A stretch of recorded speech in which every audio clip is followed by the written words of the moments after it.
Morning, everybody.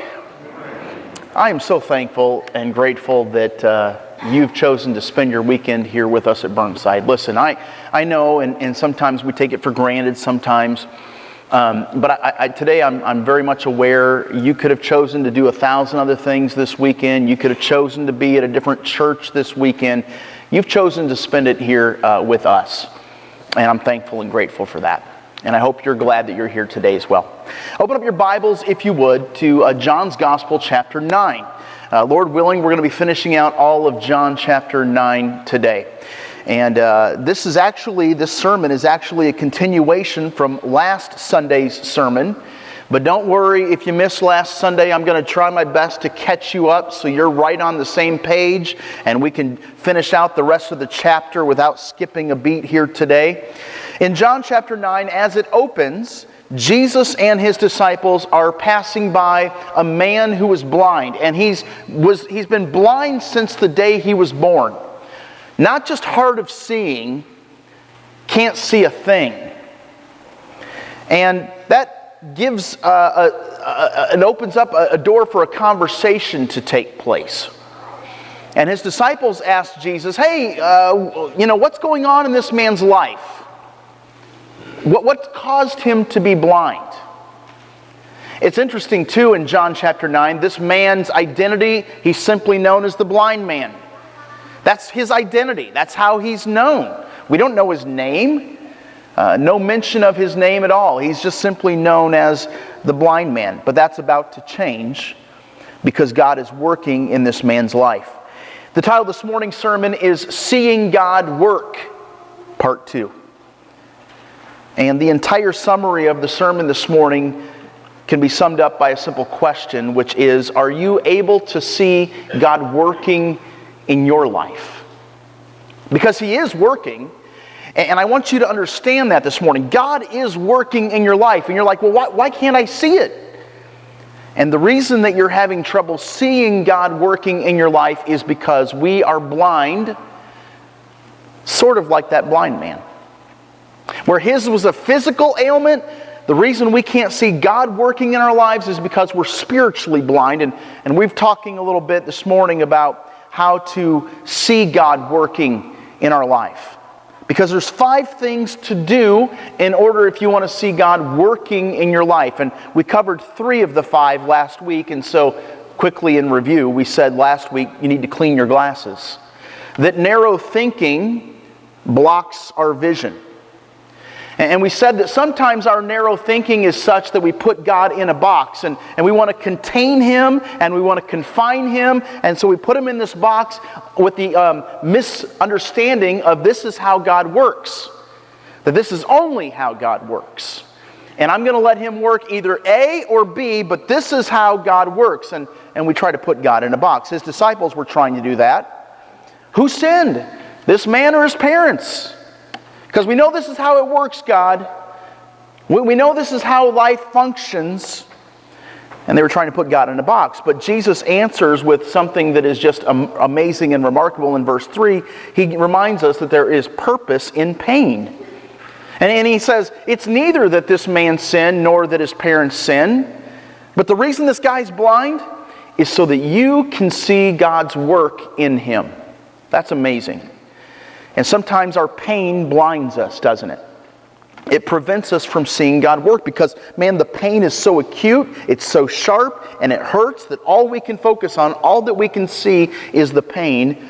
And we forget that sometimes God allows the pain so that His work can be seen through us. And that's amazing. Second thing that we said last week, that if you want to see God work, you got to get your hands dirty. That you need to be involved. And that's what really Jesus says in verse 4. He's like, get on board with my ministry. He says, we, you and me, must do the works of my Father who sent me. And that's an amazing statement. God could have done everything on His own. He could have done it quicker. He could have done it more perfectly. But God in His grace and His mercy extends ministry to you and to me. And He allows us and He wants us to partner with Him, to work with Him. But we also need to be reminded that ministry is messy. It's not always going to be cookie cutter clean.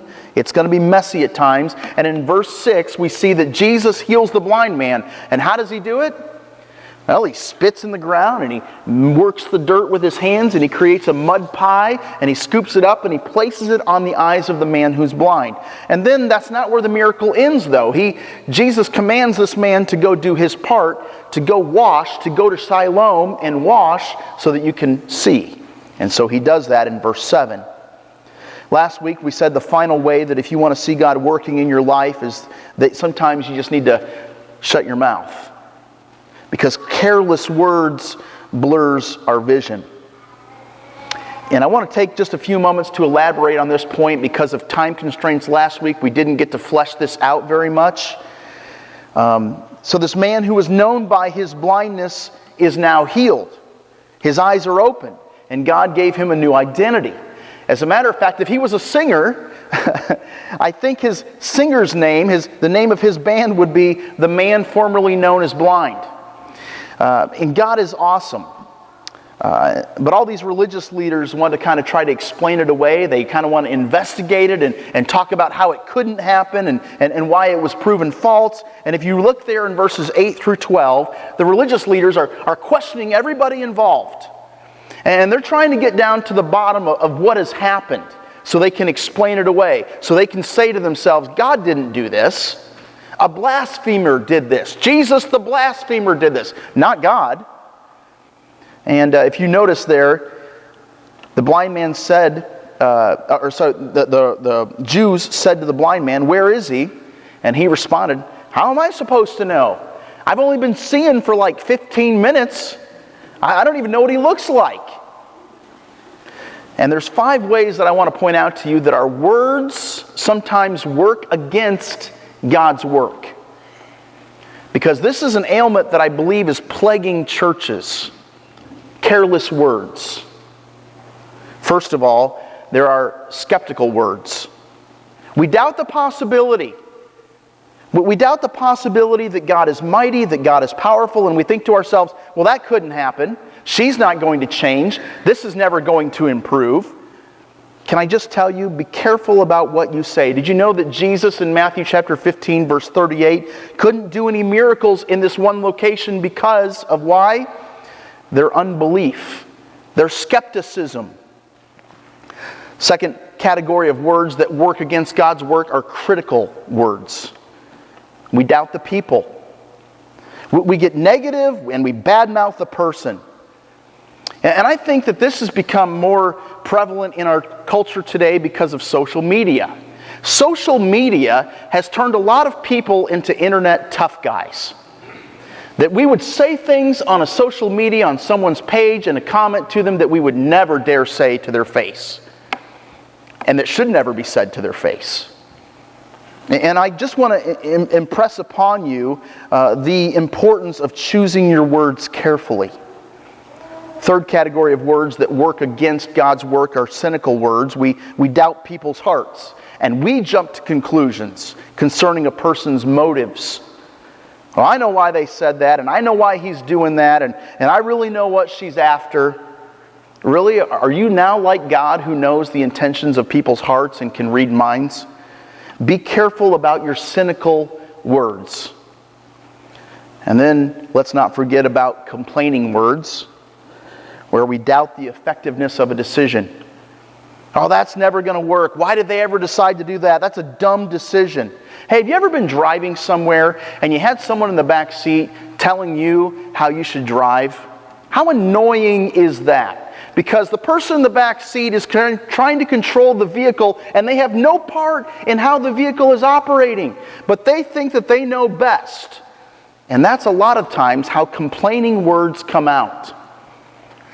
It's by backseat drivers who usually aren't involved, who have their arms folded, and who think they know how to do it better.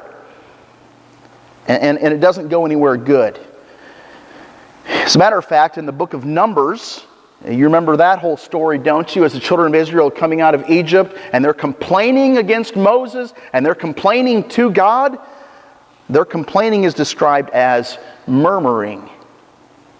And God, if you understand how important or how seriously He takes complaining, God sent His entire family in the wilderness for 40 years to get rid of that generation of complainers. That's how seriously He takes complaining. God's like, really?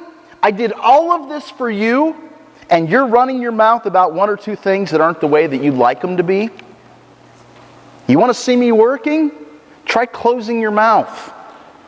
And then finally, and I think most importantly, consuming words. In James chapter 3, it tells us that the tongue is like a fire, and that every time we open our mouths, it sets little fires here, and it sets little fires there, and it sets this little thing over here on fire. And you go around talking, and you complain about someone at work, and you start a little fire. Or you talk about something at church that's bugging you with a group of people, and you start a little fire. Or you walk in the kitchen as you get ready to head off to work, and you open your mouth and you say something kind of snide or kind of sharp to your spouse, and you set a little fire. Do you know how much energy is spent handling the outcome of things that should have never been spoken in the first place? Do you know how much time is spent putting out fires by someone who carelessly opened their mouth and said something that should have never been said in the first place? Just shut your mouth. And I want you to understand this point. I'm not critically saying, shut up. That's not what I'm saying at all. I just simply want you to consider how your words are blurring your vision and preventing you from seeing how God is working. And back to our text, an awesome miracle has just happened. A blind man who's been that way since birth has had his eyes open, but they can't see the miracle. Why? Because they're too busy running their mouths. And that's the point that I'm getting across. So are we ready for some new stuff? Let's read our text this morning. We're going to discover two more ways that we can hopefully see God at work. Verse 13 says, "They brought to the Pharisees the man who was formerly blind." So the Jews bring this blind man to the Pharisees, and together they're challenging what has happened to this man. And this meeting with the Pharisees isn't some sort of like coffee date, some kind of casual breakfast meeting. This is serious business. The Pharisees had the power to excommunicate, to kick out a person from the synagogue. That was a religious thing. That was a cultural thing. You know, there wasn't a church down the road they could go to. That was a huge thing for somebody. And they had the power to do that. Verse 14, "Now it was the Sabbath on which Jesus healed the man who was blind, and He opened his eyes." So not only are they mad that Jesus healed this blind guy, but He did so on the Sabbath. And you remember how the Pharisees feel about Jesus doing any work on the Sabbath. And so now they have two gripes against Jesus. First of all, Jesus proclaimed to be God, and Jesus healed on the Sabbath. Both of those things bothered the religious leaders. Verse 15, "Then the Pharisees also were asking the blind man again how he received his sight. And he said to them, 'He applied clay to my eyes, and I washed, and I see.' Therefore, some of the Pharisees were saying, 'This man is not from God, because he does not keep the Sabbath.' But others were saying, 'How can a man who is a sinner perform such signs?' And there was division among them. So they said to the blind man again, 'What do you say about him, since he opened your eyes?' And he said, 'He's a prophet.' The Jews then did not believe it of him, that he had been born blind and received sight, until they called his parents of the very one who had received his sight.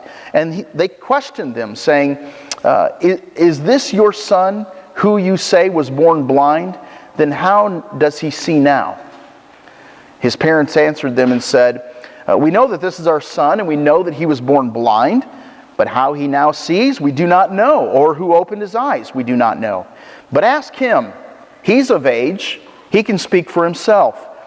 His parents said this because they were afraid of the Jews, for the Jews had already agreed that if anyone confessed him to be Christ," that's Jesus, "that they were to be put out of the synagogue. For this reason, his parents said, 'He's of age. Ask him.' So a second time they called the man who'd been born blind and said to him, 'Give glory to God. We know that this man is a sinner.'" Now, isn't this ironic? I want you to see the irony. The Pharisees are mad at Jesus and they're calling Jesus a sinner because they believe that Jesus blasphemed against God by claiming to be God.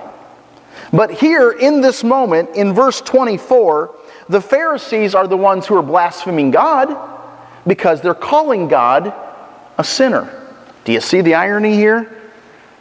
Verse 25, he then answered, whether he's a sinner I do not know, but one thing I do know, that though I was blind, now I see. So they said to him, what did he do to you? How did he open your eyes? And he answered them, I already told you, and you did not listen. Why do you want to hear it again? You do not want to become his disciples too, do you? They reviled him and said, you are his disciple, but we're disciples of Moses. We know that God has spoken to Moses, but as for this man, we don't know where he comes from. The man answered and said to them, well, here's an amazing thing, that you do not know where he came from. Yet I was the one who was blind and he opened my eyes.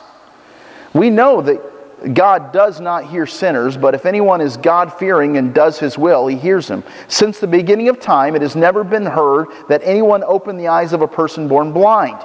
If this man were not from God, he could do nothing. And they answered him, you were born entirely in sins, and now you're teaching us? And so they put him out of the synagogue. Verse 35, Jesus heard that they had put him out, and finding him, he said to him, do you believe in the Son of Man? He answered, who is he, Lord, that I may believe in him? And Jesus said to him, you have both seen him, and he's the one who's now talking with you. And the blind man said, Lord, I believe. And he worshiped him. So if you want to see God working in your life, you got to do this. You got to stand on your story. Stick to what you know is true. Did you notice the man who was formerly blind stood on his story? Now, I've asked this a few times throughout my preaching ministry here at Burnside. I'm going to ask it again today. Do you have a conversion story? If so, what is it? Because if you don't have a conversion story, then you don't have a conversion. Let me illustrate it this way. Are you married? Yeah? Well, how do you know? Something had to happen, right? You cannot enter into an earthly relationship without an explanation of how it happened. And you cannot enter into a heavenly relationship without you knowing how it happened. There has to be a story. And so I want to encourage you to stand on your story. Well, how do you do that exactly? Well, you do that by relaying your experience. And I have really grown to love the story of this blind man. I really like this blind man a lot because he stands up to the religious leaders who are really just a bunch of bullies. So the blind guy is getting a little impatient from here on out because his answer, as you notice it, is getting shorter and shorter and shorter. You ever have a kid come to you and be like, are we almost there yet? Not yet. We've got a few more turns. We've got to get through this thing. Are we there yet? No, not yet. Are we there yet? Not yet. You know, your answer gets increasingly shorter. And that's how it was with this blind man. In verse 11, his response is 31 words. The man who's called Jesus made clay and anointed my eyes and said to me, go to Siloam and wash. So I went away and I washed and I received sight. In verse 15, his story gets shrunk to 12 words. He applied clay to my eyes, I washed, and I see. In verse 25, he says, I was blind and now I see. If they asked him again, he'd be like, blind, see, you know? You can tell he's getting a little impatient here, but the thing that I want to point out to you is that he's standing on the truth of his story. He knows what has happened to him, even under the pressure. And he's like, well, how many times are we going to have to go over this exactly? I've got a lot of things I want to see. And I didn't expect that I was going to be in an inquisition when I first was able to get my sight back. He's standing on his story, though, and listen, nobody can take what Jesus Christ has done for you away from you. Stand on your story. If you're a follower of Jesus Christ, you know something has happened to you. And so I tell you today, stand on your story. Get on that and stay on that no matter how much pressure comes at you or how much you struggle. come back to your story. I know who Jesus Christ is. I understand what He's done for me. I'm not perfect, but I'm forgiven, and I continually am walking by grace to see, and by faith, to see what God is going to continue to do in me and through me. Secondly, how do I stand in my story? I refuse to be intimidated. So put yourself in this guy's shoes just for a minute. He gets called to stand before this religious council, and they're trying to totally intimidate him. And he knows that this religious council has the authority and the power to kick him out of the synagogue and make life really tough for him. Look at verse 26. So they said to him, well, what did he do to you? How did he open your eyes? That seems like a pretty intense interrogation to me. And how many of you would have been pressured to bend or fold? And remember, his parents already bent to the pressure. Remember? They're like, well, we know he's our son. We know that he was born blind, but we have no idea what happened beyond that. Well, why don't you go talk to him? Totally bent because they were pressured, intimidated to change the story. Look at verse 27. I love his answer. He answered them, I already told you this and you didn't listen. Why do you want to hear it from me again? You don't want to become his disciple too, do you? I love that. He's like, bam! Mic drop. Why are we going over this yet again? Here's what you need to know. The crowd was furious. The parents buckle. But the man who was once blind stands firm on his story of what Jesus Christ had done for him. You know, it's sad when you see people who are spiritually blind trying to blind believers. Let me give you an example of that. My mom, she grew up in a non-Christian home. Her parents didn't go to church. And my mom came to Jesus through a small church preacher who invited my mom and her sisters to attend a revival. And when my mom wanted to go to Bible college after she graduated high school, her mom and her dad, my grandparents, were totally against it. They thought it was a waste of time. They thought it was a waste of money. Well, guess what? She went to Bible college anyway. It's sad when you see people who are spiritually blind trying to blind believers. I've got good news with that story. Eventually, my grandma and grandpa, her parents, came to faith in Jesus. And I'm thankful for that. And while it is sad when spiritually blind people try to blind believers, it's even more sad when believers try to blind other believers. One of the churches that my dad preached at in his lifetime, there was a new family that had come to church that Sunday morning, and during the worship service, they were raising their hands in worship as they were singing. And it was a very conservative church, kind of an old-fashioned church. And one of the elders went down during the worship service, tapped him on the shoulders and says, "We don't do that here." Great way to try to welcome new families into your church, isn't it? It's sad when blind people are trying to blind other believers. It's even more sad when believers are trying to stifle or blind other believers. One of the families where I preached at talked their son out of going to Bible college because they told him, well, he's not going to make any money. He's not going to be able to provide for himself. Man, is what we profess to believe true? Is God not going to look after us? Where is the faith? Stand on your story. Relay your experience. Refuse to be intimidated. Third thing, reject rejection. Look at verse 28. They reviled him and said, "You are his disciple, but we're disciples of Moses." They answered him and said, "You were born entirely in sins, and now you're trying to teach us?" So they kicked him out of the synagogue. So these religious leaders kicked this man out. They reject him. And maybe that's happened to you. Maybe you've been left out of some social circles because of your faith in Christ and belief in the Bible. And if somebody is putting a message of rejection on you because of your faith in Jesus, reject their rejection of you. You've got Christ. You're his blood-bought daughter or son. You don't have to worry about who you are or attach your significance to some human relationship. You just press right on past that. You stand on your identity in Jesus Christ. Stand on your story, relay your story, refuse to be intimidated, reject the rejection, and then finally respond to Jesus. And I love how it happens in verses 35 through 38. Because if you're reading the story, you're kind of like, where's Jesus at? Where did Jesus go? He healed this guy, and then it seems like Jesus bailed on him, and now the guy is in the hot seat. I wish Jesus would come back and take care of this. He does. Verse 35, Jesus heard that they had put the man out of the synagogue, and so finding the once blind man, Jesus said to him, "Do you believe in the Son of Man?" And he answered, "Who is he, Lord, that I may believe in him?"